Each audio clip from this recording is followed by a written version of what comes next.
Bonjour et bienvenue à l'expérience de la passion au profit, module numéro 1, le positionnement. Voici le deuxième chapitre, la deuxième session qui s'appelle Votre client idéal. Et ce que nous avons regardé dans la session précédente, le positionnement, le concept que le positionnement commence avec soi-même, de bien comprendre qu'est-ce qui est important pour nous, nos passions, nos désirs, nos valeurs. Et maintenant, ce que nous allons faire cette semaine, c'est regarder le genre de client qu'on veut vraiment attirer dans notre projet avec l'intention cette semaine de créer votre énoncé de positionnement. Donc, avec votre énoncé de mission, votre énoncé de positionnement, vous avez tout de suite deux outils très, très puissants pour bâtir maintenant votre promotion, ce qu'on va regarder dans les prochaines semaines avec votre réseau, votre tribu, votre crédibilité. Donc, c'est ça, c'est là où est-ce que nous sommes présentement dans le processus. Je vous rappelle le concept d'être en affaires. Pour moi, être en affaires, c'est créer un lien de confiance entre moi et mon client pour qu'on puisse échanger quelque chose de valeur vers un résultat gagnant-gagnant. Donc, un résultat qui donne un profit, un bénéfice pour mon client, autant que ça donne un bénéfice pour moi. Donc, c'est ça le concept qu'on est en train de travailler avec cette approche d'être en affaires.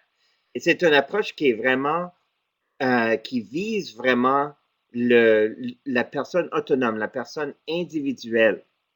Et je répète ça parce qu'aujourd'hui, nous allons regarder cette différence entre un marché cible et un client idéal. Et est-ce qu'un marché cible est vraiment approprié? Est-ce que c'est approprié pour nous en termes d'individus, d'auto-entrepreneurs, de penser en termes de marché cible? Est-ce que ça nous aide ou ça nous nuit? Si on regarde le concept d'un marché, le marché, quand on parle en général de ça, c'est, on veut parler de l'ensemble des acheteurs potentiels. Donc, c'est vraiment, on parle d'un marché de 100 000, 200 000, 1 million, 2 millions, 4 millions, 10 millions, 13 millions, 30 millions de personnes. On parle de vraiment une agglomération anonyme de personnes. Et c'est créé par le lien entre l'offre, ce qu'on offre et ce qu'on demande. Je trouve que cette approche-là au concept du marché, c'est très, très impersonnel, c'est très, très anonyme. Et c'est facile de jouer avec des chiffres, de lancer des chiffres à gauche, à droite, de dire, oui, il y a un grand marché, donc si j'ai 1% du marché, je vais pouvoir créer X millions de dollars. Et je vois ça souvent dans les plans d'affaires des gens, que ce soit des travailleurs autonomes ou des entreprises en démarrage. C'est parce qu'on dit, bon, il y a X millions de personnes qui sont en train d'utiliser ce genre-là de service. Donc, je devrais être capable de créer le morceau de tarte, un petit morceau de tarte pour moi, et je vais pouvoir vivre très bien de ce morceau de tarte-là. Pour moi, le concept de marché, surtout au niveau individuel, ça tombe à l'eau parce que pour moi, est-ce que je suis capable de soutenir 1 million de personnes, 2 millions de personnes, 5 millions de personnes? Je suis un individu ou une micro-entreprise. Et c'est là que le concept de marché, pour moi, n'a plus de sens. Ça fonctionne peut-être lorsqu'il y a un joueur ou deux grands joueurs des multinationaux dans un marché mondial. Mais même si on regarde le marché mondial, chaque seconde, il y a de plus en plus de monde qui rentre dans ce marché. De nouvelles personnes qui sont nées, des personnes qui retrouvent maintenant les moyens de pouvoir acheter ce qu'on a à offrir. Donc, c'est jamais un point fixe, ce concept de marché. C'est pour ça qu'il faut vraiment regarder une autre façon de définir qui sont les gens à qui on veut s'adresser et qui on veut attirer vers nous pour qu'ils soient prêts à s'engager dans ce qu'on a à offrir. Si on regarde ce genre-là de graphique, Pour ceux qui se rappellent de leur formation, soit au secondaire ou au collège, je ne me rappelle plus à quel niveau on a vu ça pour la première fois, mais le concept de la courbe normale, la cloche, la courbe normale. Puis on pourrait dire que l'intérêt de la population pour ce que nous avons à offrir pourrait suivre un courbe normale, une courbe normale. Donc, disons qu'on adopte ça comme hypothèse. OK? Bien, ce qu'on se rend compte rapidement quand on se lance en affaires, quand on commence à offrir nos services, notre produit, c'est que la plupart des gens sont indifférents face à ce qu'on a à offrir. Et c'est vrai, la plupart des gens sont indifférents face à un nouveau produit, un autre service, une autre offre.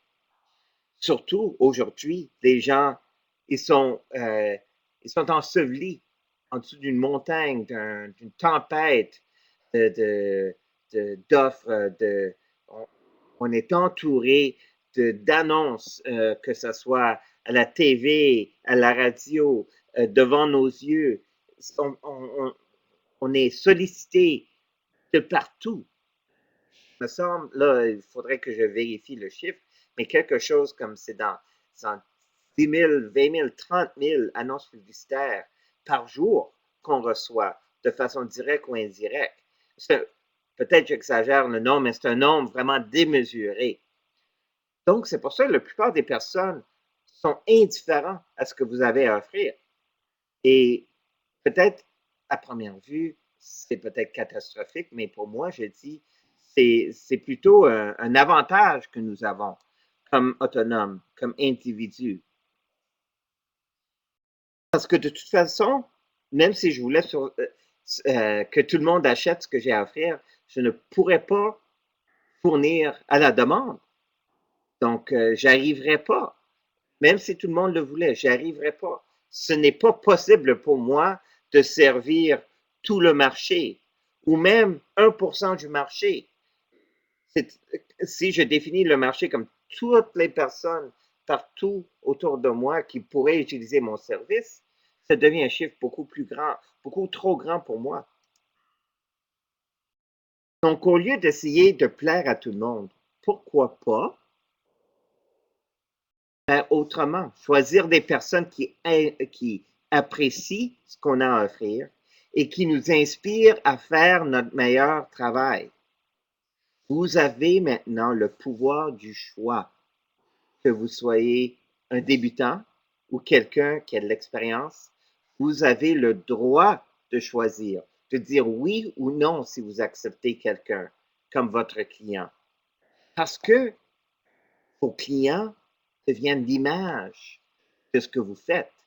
Les gens vont regarder, les clients potentiels vont regarder vos clients et décider si s'ils se voient parmi vos clients.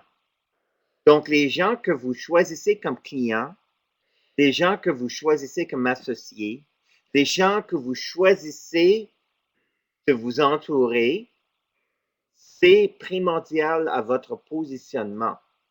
Donc, il faut choisir avec soin. Puis, si j'ai à choisir mes clients, je préfère choisir des clients qui m'inspirent à faire mon meilleur travail, qui inspirent à me pousser, à me perfectionner, à m'améliorer. Ça, c'est le genre de client que j'aime.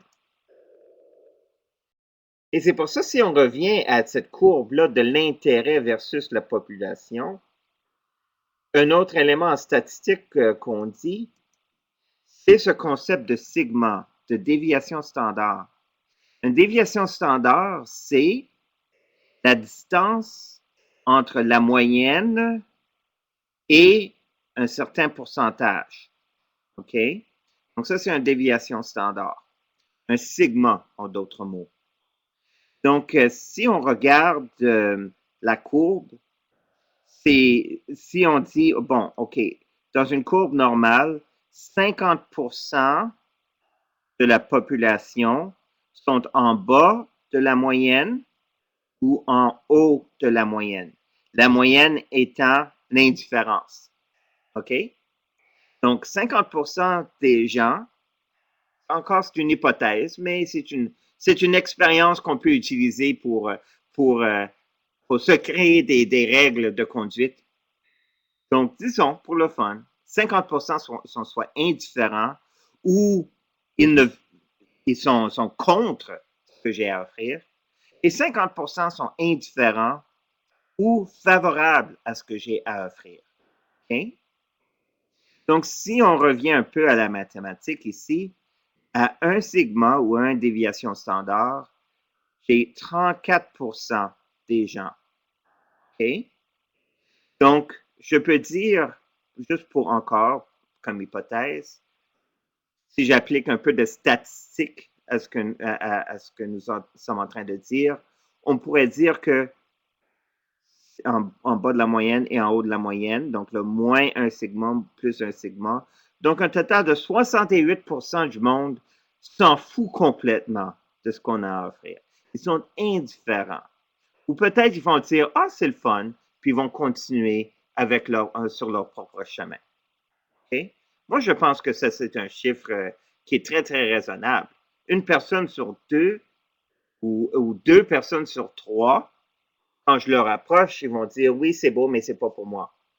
Donc, 66%, c'est le plus ou moins un segment. Et si nous regardons maintenant jusqu'aux deux segments, OK, c'est un autre 13%. Donc, entre plus 2 sigma et moins 2 sigma, j'ai maintenant 68 plus 26, ça fait 78, ça fait 94%. 94% de la population qui sont en dessous de cette courbe-là. Encore centrés sur l'indifférence. Ils sont indifférents, mais ils sont peut-être indifférents, mais positifs à ce que j'ai à offrir, ou indifférents et très contre ce que j'ai à offrir. Donc, 96% sont indifférents à ce que vous avez à offrir. OK? C'est très important de se rendre compte de ça quand vous faites des exercices de promotion et tout ça. 96% des gens probablement se disent, bon, c'est bien bon, mais c'est pas pour moi. Et c'est correct. C'est correct. Donc, c'est qui vont dire oui? C'est ceux qui sont à deux segments et plus. Le 2%, le 1 ou 2% des gens qui sont vraiment enthousiastes à propos de ce que j'ai à offrir. Le 1 ou 2% de personnes qui sont très intéressées à ce que j'ai à offrir. Ça, c'est les gens que je veux avoir autour de moi. Ça, c'est les gens que je veux choisir parmi comme point de départ pour un client idéal. C'est ça que je veux. Donc, je ne vise pas tout le marché. Je vise juste une petite fraction, une personne sur 100 qui sont intéressés et qui sont ouverts. Ça, c'est le genre de personnes que je veux avoir autour de moi. Donc, c'est vraiment la magie du 2%. Donc, même si je vous ai complètement mêlé avec la statistique, rappelez-vous ceci. Arrêtez d'essayer de plaire à tout le monde. Cherchez à connecter avec le 1% de votre marché cible qui apprécie qui vous êtes, qui sont prêts à s'engager dans ce que vous offrez et qui vous inspirent à créer des résultats remarquables. Donc, à partir de maintenant, vous ne voulez plus dominer le marché. À partir de maintenant, le marché, vous en foutez de ça. Ce n'est pas ce qui vous intéresse. Vous voulez le 1%. Vous voulez les personnes qui veulent rentrer en contact avec vous. Quand je me suis rendu compte de ce principe, pour moi, ça a enlevé beaucoup de pression.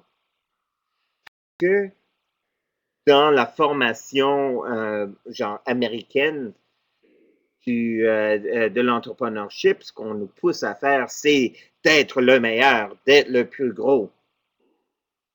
Mais ce que j'ai vu avec ceux qui essaient d'être le plus gros, c'est qu'ils acceptent beaucoup de gens qui sont indifférents. Ils ont des problèmes de satisfaction de la clientèle. Moi, je veux des gens qui sont déjà satisfaits, même avant qu'ils commencent à travailler avec moi. Et ils choisissent de travailler avec moi parce que ils sont positifs, parce ils sont passionnés de ce que j'ai à offrir.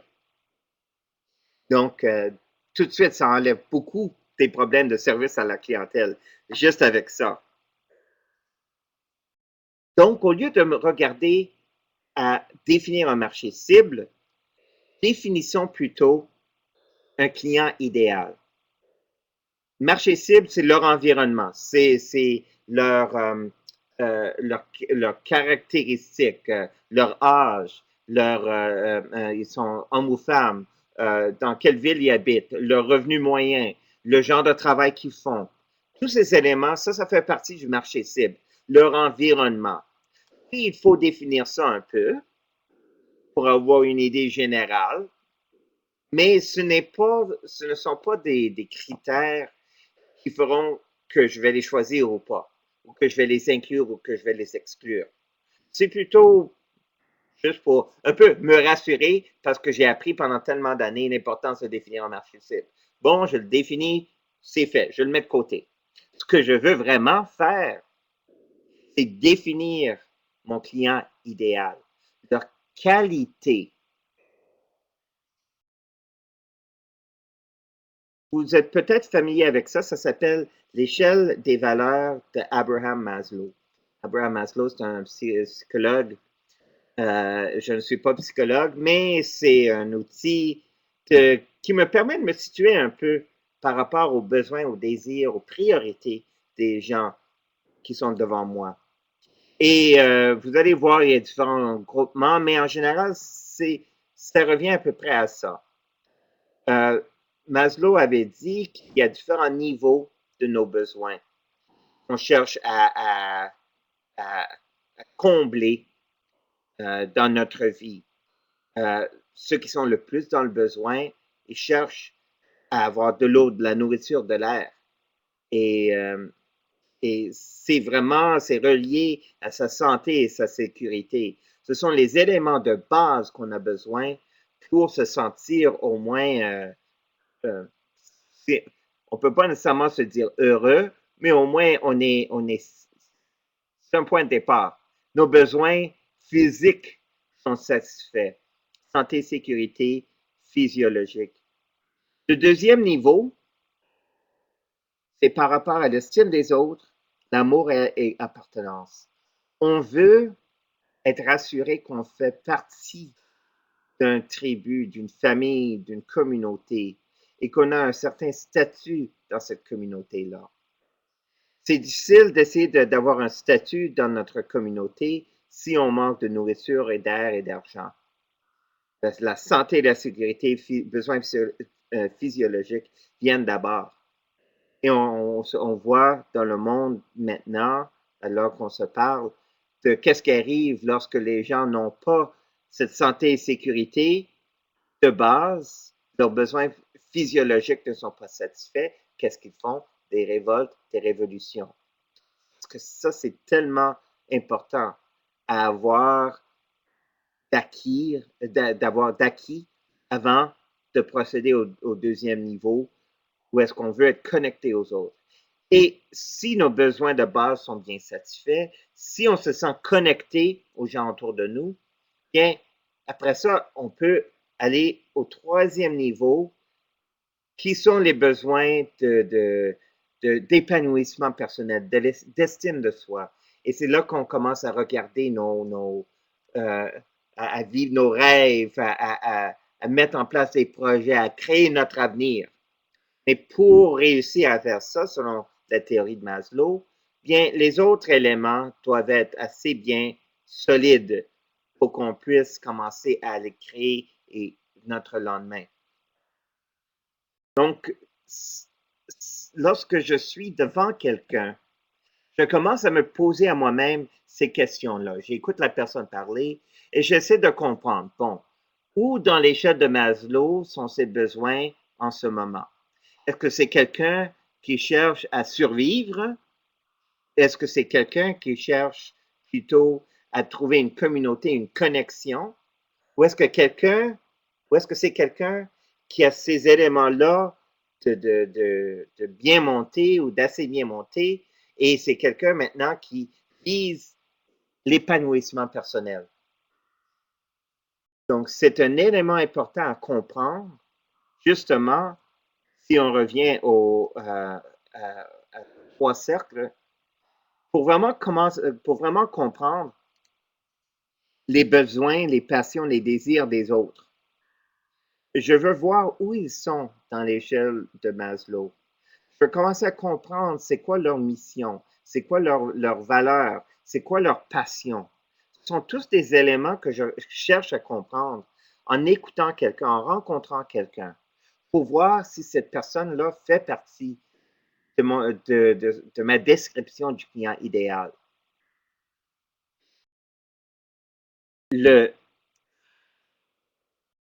Donc, des éléments, des caractéristiques de mon client idéal que je veux connaître, ses passions et ses valeurs, ses priorités et ses besoins. On vient juste de dire. De voir s'il y a une histoire partagée entre la personne et moi. Est-ce qu'on a quelque chose en commun? Est-ce qu'on a un langage commun entre vous et moi?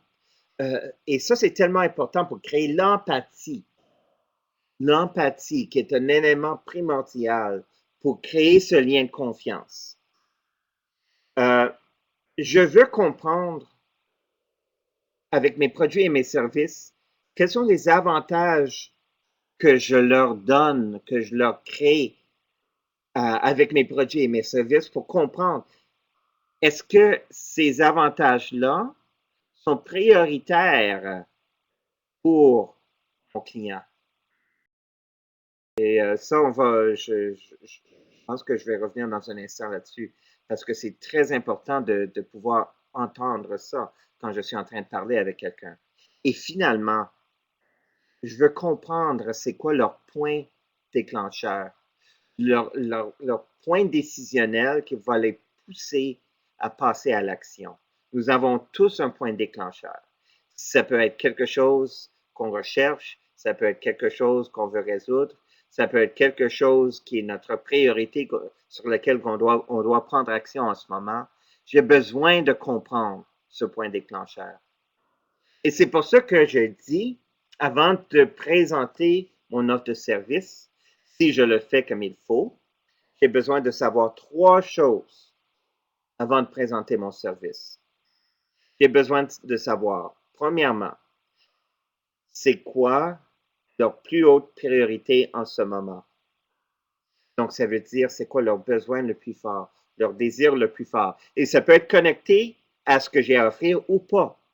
J'ai besoin de savoir c'est quoi qui leur préoccupe en ce moment. Et à quel niveau, dans l'échelle de Maslow, ça se situe. Est-ce qu'ils cherchent quelque chose à un niveau très de base?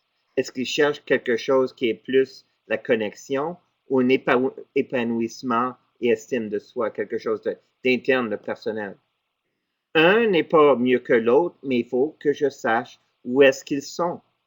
Et il faut que je sache aussi mon offre, à quel niveau ça intervient. Est-ce que ça aide les gens à avoir plus de santé et sécurité? Est-ce que ça leur aide à avoir plus de connexion ou est-ce que ça leur aide à être plus épanouis personnellement? J'ai besoin de savoir ces choses-là. Donc, première question, je veux savoir c'est quoi leur plus haute priorité. Un instant. Deuxièmement, je veux savoir, premièrement, c'est quoi leur plus haute priorité? Deuxièmement, c'est quoi leur vision de succès pour satisfaire cette priorité-là?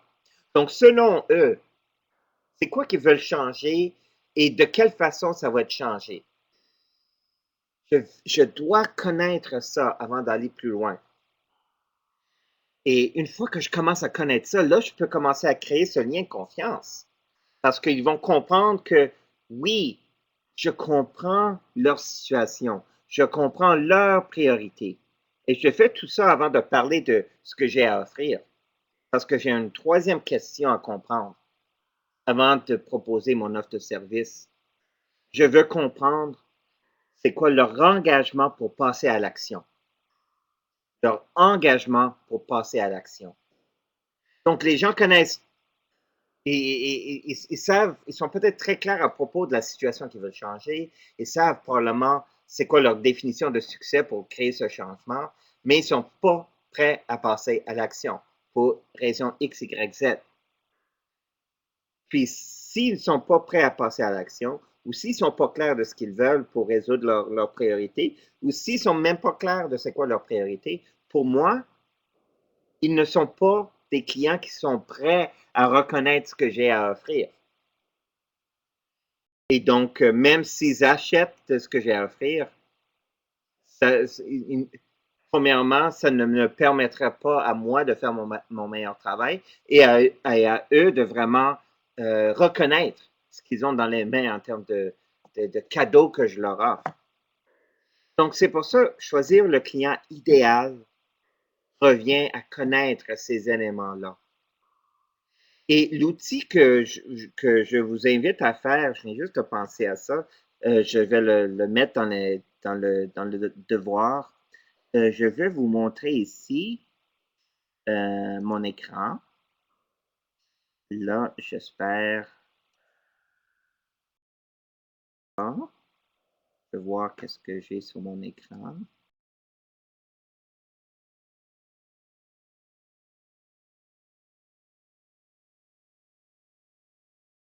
Là, je veux juste vérifier. Êtes-vous capable en ce moment, est-ce que vous voyez mon site web Institut Visioneering? Est-ce que vous voyez ça? Pouvez-vous le dire dans la conversation? Oui, OK, très bien.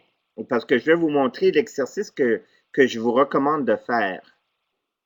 OK, je reviens ici. Bon, si vous regardez sur mon site qui est fr.davender.com, mon site francophone, j'ai un onglet ici. Êtes-vous prêt pour le succès? Et ce que j'ai créé pour moi, ce sont 5 questions. Et moi, je cherche à ce que mon client potentiel soit en mesure de dire oui à ces 5 questions-là.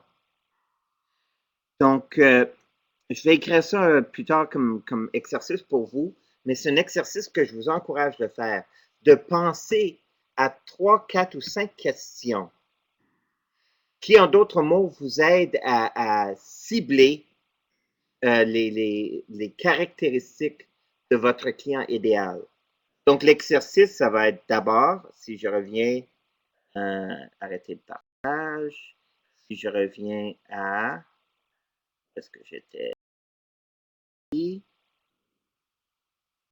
Oui. Donc, une fois que vous avez fait une liste de ces éléments-là, de ces caractéristiques de votre client idéal, pensez à 3 ou 4 ou 5 questions que votre client idéal pourrait se poser pour confirmer si c'est la bonne personne.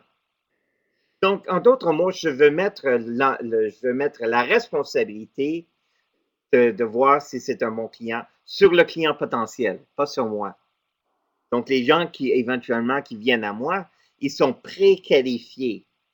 Et dans le module numéro 2, quand je vais parler du processus de la vente, la préqualification est très, très important. Quand on fait du réseautage, quand on fait de la prospection, c'est un processus d'élimination.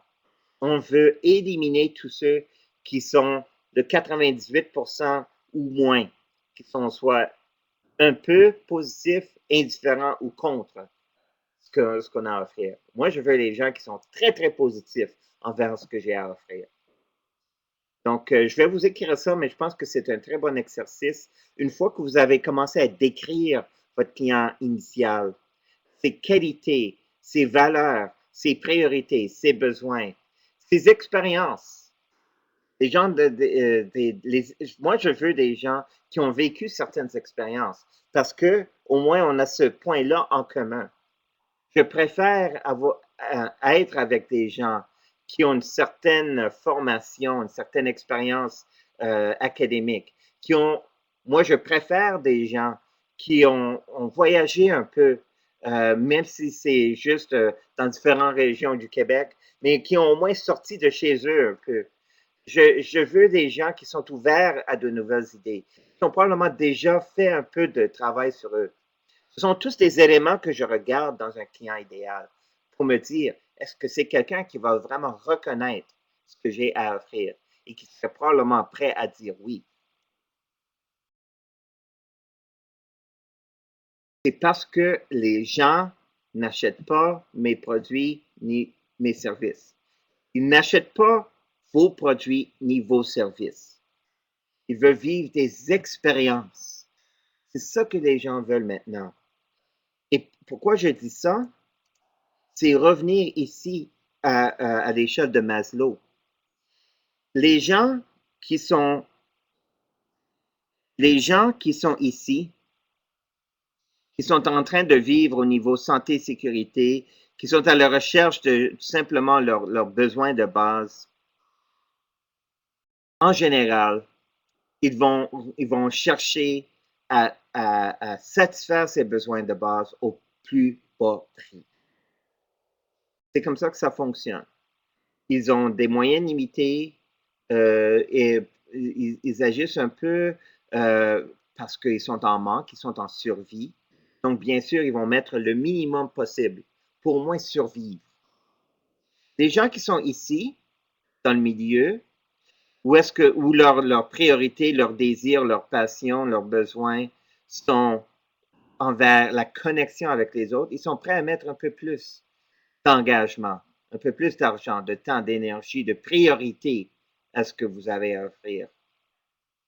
La clé pour avoir des clients qui veulent vraiment ce que vous avez à offrir, c'est de chercher les gens, attirer les gens qui sont sur un processus d'épanouissement personnel, qui sont en train de vivre leur mission de façon consciente ou inconsciente, qui veulent aller vers l'avant, créer quelque chose de positif. Ce sont les gens qui sont prêts à mettre le plus sur la table en termes de temps, de ressources, d'argent, d'engagement pour que votre lien avec ce client-là soit prioritaire. Moi, je veux que quand je crée un lien avec quelqu'un, avec un client, que notre relation soit une relation importante pendant notre temps ensemble. Que c'est un service personnel, c'est un produit personnel que je crée. Vous n'êtes pas un numéro, vous êtes une personne. Donc, si pour mon client, notre relation n'est pas importante, ben, dans ce cas-là, pour moi, je ne suis pas inspiré à faire mon meilleur travail. Je reviens toujours à ça. Ça, c'est le point fondamental. Je veux attirer des clients qui m'inspirent à faire mon meilleur travail. Et quand je fais mon meilleur travail, ça me permet d'attirer des clients qui reconnaissent ma valeur et qui sont prêts à s'engager pleinement envers ce que j'ai à offrir. Donc, c'est un cercle vertueux. Vertueux. Je pense que j'ai bien dit ça. C'est un cercle positif. Donc, c'est très important de toujours garder ça à l'esprit. Les gens n'achètent pas mes produits et mes services, mais ils achètent des expériences. Ils veulent des expériences qui leur permettent de vivre le succès. La définition du succès que j'ai oublié de mettre ici, mais que je vais vous le répéter tout de suite. Le succès, c'est créer une expérience de vie qui me permet de vivre mon plein potentiel. Le succès, c'est créer une expérience de vie qui me permet de vivre mon plein potentiel. Et c'est ça que je veux pour mon client. Je veux que mon service, mon produit, ce que je fournis à mon client, permet à mon client de vivre son plein potentiel. Et c'est pour ça que je veux des gens qui sont en train de vivre à ce niveau-ci, leur plein potentiel. Ce sont ces gens-là qui sont prêts à mettre le plus d'engagement envers ce que j'ai à offrir. chaque combinaison de talent, de passion et d'énergie, il y a quelqu'un qui a besoin de vous. Le 1%, il est là quelque part. Il n'est probablement pas à côté de vous. Comme j'ai dit au début, 98% des gens sont plus ou moins indifférents à ce que vous avez à offrir. Donc, il faut aller le chercher, il faut aller le trouver.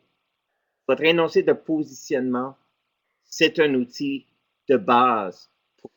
C'est comme un missile que vous lancez et ça s'en va chercher le client idéal, le client qui reconnaît votre valeur et qui est prêt à s'engager avec vous.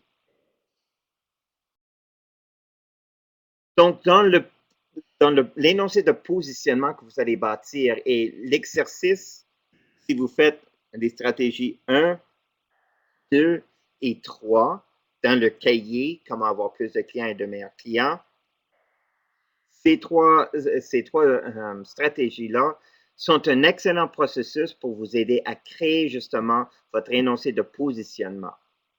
Et dans votre énoncé de positionnement, le concept que vous êtes en train de communiquer, c'est justement donner à la personne un petit aperçu de qui vous êtes, vous.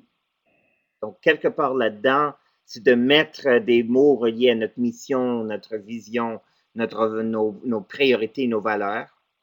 Vous allez prendre des éléments de votre mission pour mettre dans votre énoncé de positionnement. Vous allez parler de l'impact que vous faites pour vos clients et un peu de ce qui vous démarque des autres. Puis c'est là un peu le côté promotionnel, le côté marketing. On va créer des slogans, on va créer des tournures de phrases qui attirent les personnes que vous voulez attirer. Donc, finalement, votre énoncé de positionnement devient vraiment quelque chose que vous pouvez partager, que vous pouvez mettre sur votre carte d'affaires. Votre mission, c'est quelque chose qui est plus interne, qui est plus à vous. Et l'énoncé de positionnement, ça, c'est quelque chose. C'est votre branding, en d'autres mots. Et c'est ça que vous allez bâtir cette semaine. Donc, le devoir pour cette semaine, c'est d'écrire votre marché cible et votre client idéal. Donc, regardez ce qu'on a dit à date. Votre marché cible, donc un peu les caractéristiques, donc homme ou femme, âge, revenus, où est-ce qu'ils habitent, etc., etc. Les éléments de recensement. Et aussi les caractéristiques de votre client idéal, les éléments que j'avais mentionnés ici, leur passion, leurs valeurs, leurs priorités et besoins, leur histoire partagée. Et de regarder avec l'échelle de Maslow, où est-ce que vous visez présentement? Est-ce que vous visez dans le milieu des besoins d'appartenance ou vous visez plus haut dans les besoins ou dans les besoins d'épanouissement de soi? Vous pouvez, bien sûr, vous pouvez viser à n'importe quel niveau, mais c'est juste d'être clair à propos de à quel niveau vous vous adressez et après ça, adapter votre modèle d'affaires pour bien servir. Si vous vous adressez à ce niveau ici, à un niveau de santé et sécurité, les besoins physiologiques, donc ça veut dire qu'il faut que ça soit bien, pas cher et en grande quantité. Donc, c'est une autre façon de faire votre plan d'affaires. Si vous, si vous visez ici les besoins de connexion, les besoins d'appartenance, il va y avoir probablement un élément social à ce que vous avez à offrir.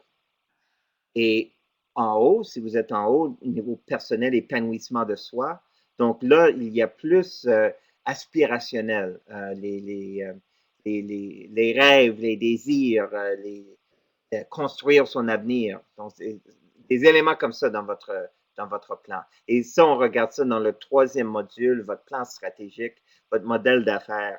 On va en profondeur là-dessus. Mais c'est bon de l'identifier tout de suite parce que c'est intégré à votre énoncé de positionnement. J'avais parlé de ça. Et oui, compléter les exercices des stratégies 1, 2 et 3 dans le cahier. Comment avoir plus de clients? Je crois que vous avez tous ce e-book gratuit. J'appelle le e-book gratuit. Je le donne gratuit parce que je sais que la plupart des gens ne le font pas. Et ici, vous avez l'occasion de le faire et on pourra en discuter ensemble lors du coaching jeudi et lors de notre rencontre individuelle qui s'en vient. Bon, ça c'est l'information que je voulais passer à vous. Ce que je vais faire maintenant, je vais vous donner tous le droit de parole et c'est une opportunité de poser vos questions. Donc, la parole est à vous.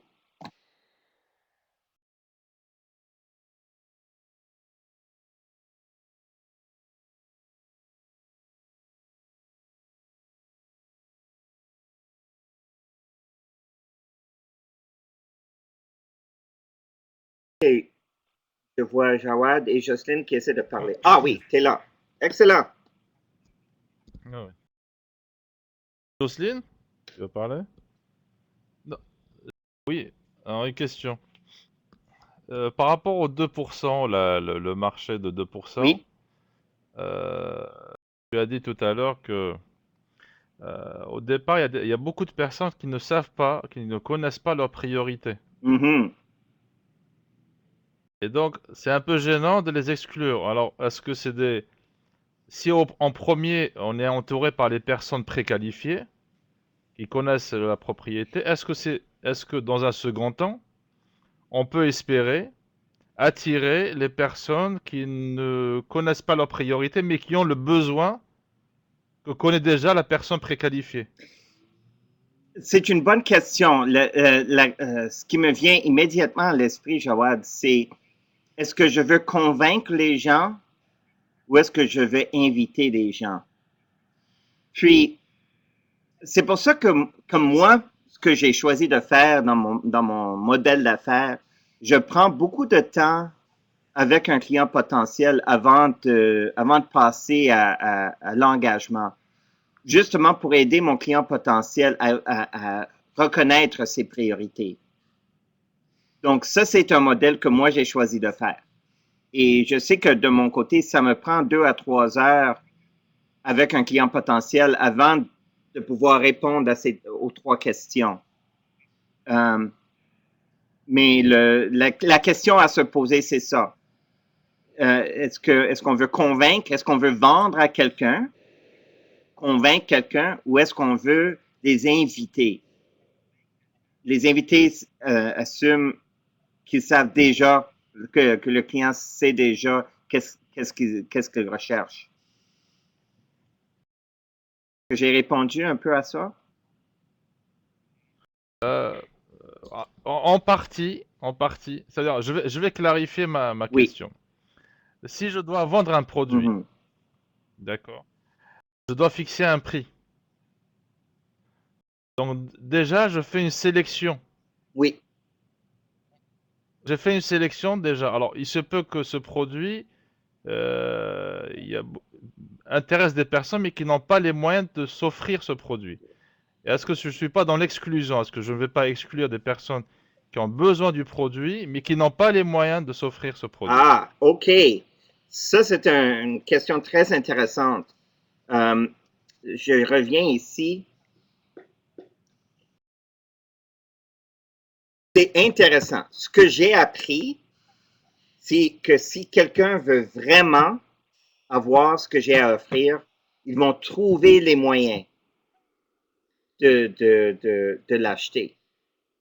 Et au lieu de baisser mes prix pour accepter quelqu'un qui n'est pas peut-être pas aussi engagé, c'est pour ça la troisième question, le niveau d'engagement de la personne. Euh, euh, j'ai sauté une étape ici. Le, le, l'argent que quelqu'un met sur la table est proportionnel à son engagement personnel. Ça, c'est quelque chose que j'ai appris. Donc, si la personne le veut, ils vont trouver les moyens. Ça veut dire qu'ils sont vraiment engagés envers ce que j'ai à offrir.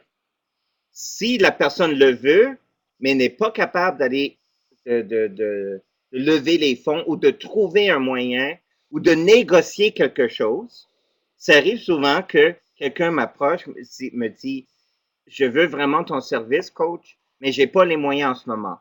Je dis, très bien, fais-moi une offre. Donc, au moins, je vois avec l'offre qu'ils me font, est-ce qu'ils sont vraiment engagés envers le résultat, engagés envers l'échange. Donc, oui, des fois, des gens vont dire, oui, je veux, mais j'ai pas l'argent. Mais s'ils font aucun effort pour trouver un moyen d'aller chercher l'argent, je me dis, ils sont pas prêts. Qu'est-ce que tu en penses? Qu'est-ce que vous en pensez de ça? Merci. Ça, j'y tiens beaucoup. Si je regarde notre situation à nous, moi, j'ai fait une offre spéciale. J'ai réduit de beaucoup le tarif, l'investissement requis pour participer à cette expérience de coaching et formation. Mais pour moi, je gagne aussi parce que je suis en train de le co-créer avec vous. Donc, c'est quand même gagnant-gagnant. Et je vois aussi par votre participation que vous êtes quand même totalement engagé avec votre temps, votre attention, votre présence. Vous faites le travail, vous me posez des questions. Donc, je suis satisfait du niveau d'engagement que nous avons. Mais oui, l'argent, c'est vraiment c'est un signe de l'engagement de la personne.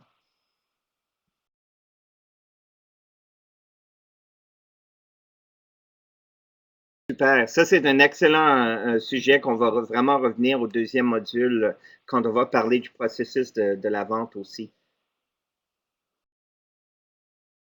Puis c'est mieux, excuse-moi de continuer, mais c'est une autre idée qui me vient. Je suis mieux de définir, comme de mettre mes standards plus haut, mais de laisser passer des gens, de faire des exceptions à la règle, que de mettre mon standard trop bas, puis là, être obligé d'accepter tout le monde à ce standard plus bas. Ah oui, c'est parfait là. OK. Ouais. Cool. All right. Merci, merci. J'adore cette question. C'est très, très à propos. OK. Là, j'essaie de voir. Sophie, tu avais marqué ici, veux-tu revenir à la feuille précédente? Peux-tu répéter, s'il vous plaît? Euh, C'était à propos de quoi? Donc, Sophie et Michel.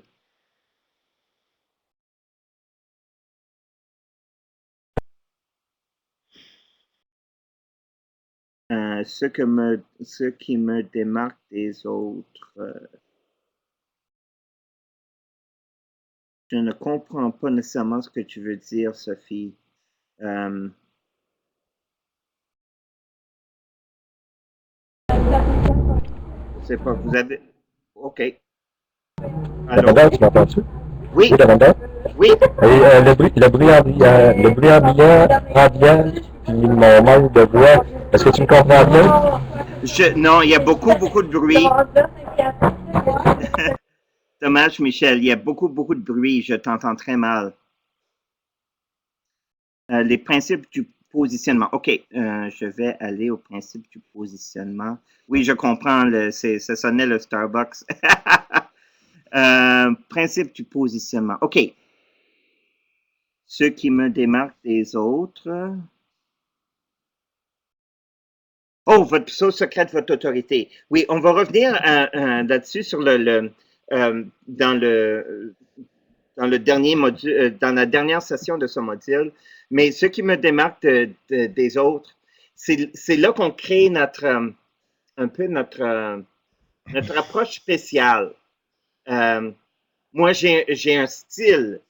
J'ai un style qui est à moi, qui me démarque des autres. Et j'ai des éléments dans ce que j'ai dans mes services qui font aussi que quelqu'un d'autre pourrait pas facilement me copier.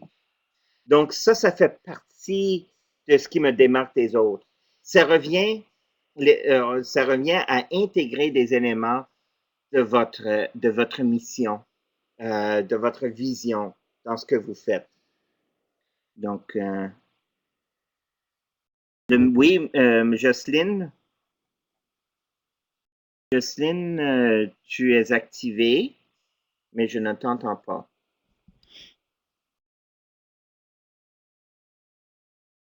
OK. Je vois que tu essaies de parler. Ça va venir dans un instant. Un petit sondage sur ma liste. Ils ne veulent pas spécialement ce que j'ai envie de donner. Ah, très intéressant. Moi, ce que je pense des sondages, le seul sondage qui a de la vérité, c'est lorsqu'on demande un chèque ou une carte de crédit à la personne à qui on pose la question. Oui, souvent les gens n'ont pas besoin. Ça veut dire que je vais juste compléter, Sophie. Ça veut dire que tu es en train de jouer en ce moment, ici, euh, dans la population indifférente. Donc, il faut qu'on travaille. C'est ça, ta liste de contacts se trouve ici. Et je peux avoir un grand liste de contacts, mais les chiffres, la quantité n'est pas un indicateur de la qualité. Surtout comme auto-entrepreneur, comme professionnel autonome, je ne veux pas jouer le jeu des grands chiffres. Ce n'est pas le genre d'entreprise que je veux créer. Moi, je veux chercher ici. Donc, c'est en travaillant ton énoncé de positionnement qu'on va faire cette semaine. La semaine prochaine aussi avec le réseau et quand on va parler aussi de la tribu. C'est de rebâtir sa liste de contacts, rebâtir sa communauté pour vraiment jouer ici. Comment maximiser les petits chiffres? Encore, c'est vraiment une question de qualité. Je veux des gens qui sont passionnés de ce que j'ai à offrir. C'est ça que je cherche. Je regarde ma situation à moi, je suis capable de parler à propos de ça. Je vois des coachs qui ont des chiffres, qui ont des listes en voie de 10, 20 000 personnes. Mais je leur vois aller et j'observe ce qu'ils font et je vois qu'ils ont la difficulté à remplir une salle, remplir un cours. Comme ici, nous sommes 6. Je pense qu'on est 6 ou 7 d'inscrits sur ce cours. Puis j'ai une liste relativement restreinte. Puis quand même, j'ai un bon nombre de personnes. Je vois des gens qui ont 10, 20 000 personnes sur leur liste et qui ont la difficulté à avoir 15 personnes dans leur cours. Donc, ils ont un problème de positionnement. Donc, comment réussir avec des petits chiffres? C'est vraiment dans son positionnement. C'est de bâtir son réseau et une tribu, donc la semaine prochaine et la semaine d'après, qui est vraiment du côté, c'est dans votre 2%. C'est ça qu'on veut aller chercher. Et ça commence avec l'énoncé de positionnement. Et j'ai hâte de travailler avec toi, Michel, parce qu'il y a quelque chose, il y a un énoncé de positionnement qui me vient à l'esprit à te voir aller depuis un couple de mois, là. Et j'ai hâte qu'on le travaille ensemble parce qu'il y a quelque chose de très intéressant avec ta passion pour le café, mais ça va beaucoup plus loin que ça. Ce que tu offres, ce qu'on offre, c'est pas notre produit. Ce que tu offres, Michel, c'est pas du café. C'est quelque chose. L'extra. Puis c'est cet extra, quand on va être capable de mettre des mots dessus, qui va faire en sorte que tu vas attirer tout un autre genre de clientèle.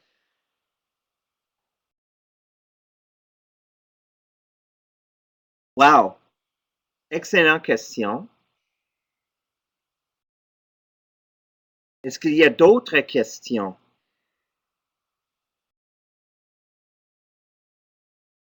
Oui, oui, Michel, tu as le concept et là, il s'agit de trouver les mots. Et c'est quoi l'expression en français? Euh, ce, euh, ce qui est clair s'exprime clairement et les mots pour le dire viennent aisément. Quelque chose comme ça. Mais c'est la clarté de notre communication qui est primordiale. Surtout, les affaires, c'est vraiment un exercice de communication. Ce vendredi, je participe à Startup Cap Québec. Ce sont des entrepreneurs qui lancent leur entreprise et qui présentent leur projet je pense qu'ils ont 5 à 7 minutes pour présenter leur projet et intéresser des investisseurs qui vont mettre 100 000 200 000 $, 1 million de dollars. Puis il faut qu'ils convainquent l'auditoire en 5 à 7 minutes. Les affaires, c'est vraiment une question de... Ça commence par la communication. Donc, c'est pour ça que beaucoup des outils que nous utilisons dans ce processus sont des énoncés. L'énoncé de mission, l'énoncé de positionnement. Plus tard, si on continue à travailler ensemble, on va travailler votre manifeste, la déclaration du changement que vous voulez créer autour de vous. C'est toute une série d'énoncés clairs qui va faire en sorte, va attirer les gens qui vont reconnaître votre valeur et qui sont prêts à s'engager avec vous. Ce qui se conçoit bien s'énonce clairement et les mots pour le dire viennent aisément. Merci Sophie, c'est ça que je voulais dire. Ce qui se conçoit bien. Donc, c'est vraiment le travail qu'on est en train de faire en ce moment. C'est de bien concevoir qui on est et ce qu'on offre aux gens.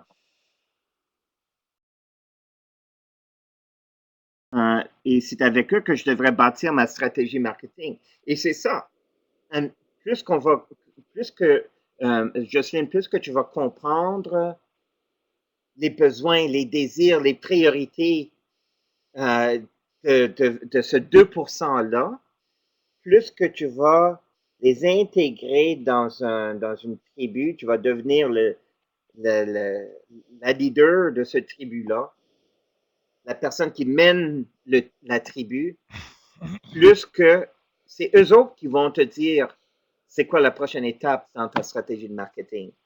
C'est pour ça que maintenant, on parle beaucoup des médias sociaux, du marketing social. C'est dans cette direction-là qu'on est en train d'aller. Mais on est capable de le faire. On est capable de le faire sans dépenser de l'argent parce que on entre en communication avec les gens, conversation avec les gens. Et on va voir ça un peu plus dans les 2 prochaines semaines. C'est vraiment un processus très intéressant. OK. Dernier appel pour des questions, des commentaires. 3, 2, 1. Très bien. Donc, en résumé, j'ai beaucoup d'idées, mais plus que j'avance dans ce coaching, je dois mettre les choses en attente, qu'il y a des choses très intéressantes. C'est un bon point. Je te suggère vraiment à assurer que tu en places les bases.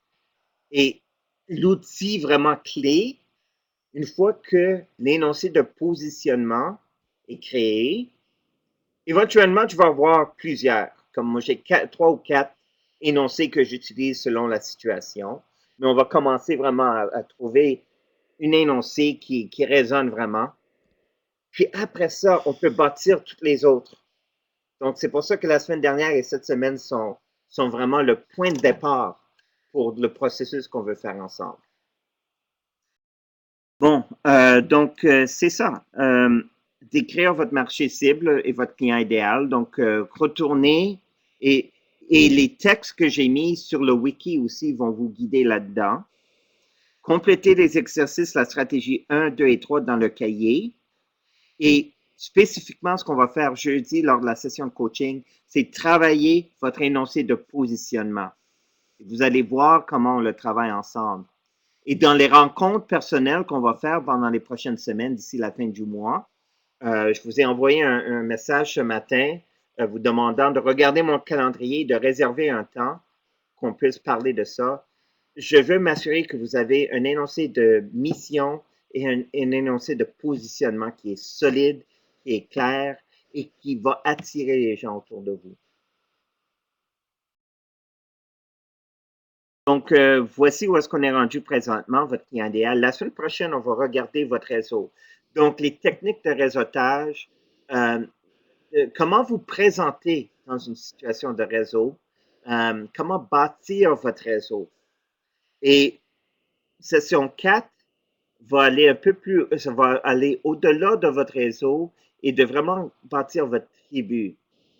Et où est-ce qu'on s'en va avec ça? C'est parce que vous voulez devenir la référence de choix, la référence numéro 1 pour ce que vous avez à offrir dans votre tribu. Et plus que votre tribu devient grande, devient importante, c'est là que vous commencez à attirer plus de clients. Donc, au lieu de parler de marché, dans le fond, c'est de parler de votre tribu. Et ça, ce mot-là, ça va revenir souvent. Donc, c'est ça qu'on va faire. Et finalement, avec numéro 5, la dernière session de ce module, c'est votre crédibilité, comment développer votre crédibilité et comment le démontrer. Donc, c'est là qu'on va parler de vos stratégies de marketing, dans le fond. Il y a 7 stratégies. On va les regarder, on va faire un survol. Et là-dedans, vous pouvez choisir les éléments que vous voulez aller plus loin pour bâtir votre stratégie de marketing à vous. Il y a certaines personnes que vous êtes appelés à servir, des personnes qui vous permettent de vous exprimer pleinement par votre travail. Lorsque vous faites de la place dans votre projet d'affaires pour ces gens exceptionnels, vous ouvrez la porte pour en recevoir d'autres. Ceux qui apprécient ce que vous avez à offrir et qui sont prêts à s'engager avec vous. Vous voulez des clients exceptionnels. Moi, je suis très reconnaissant d'avoir attiré autour de moi dans cette expérience des clients exceptionnels qui sont vous. Donc, avec ce petit message, je vous remercie et on se voit jeudi. Cette session est enregistrée. Je vais mettre le lien pas mal tout de suite. La version YouTube sera seulement disponible probablement demain matin parce que je dois partir bientôt. Donc, à jeudi. Merci beaucoup.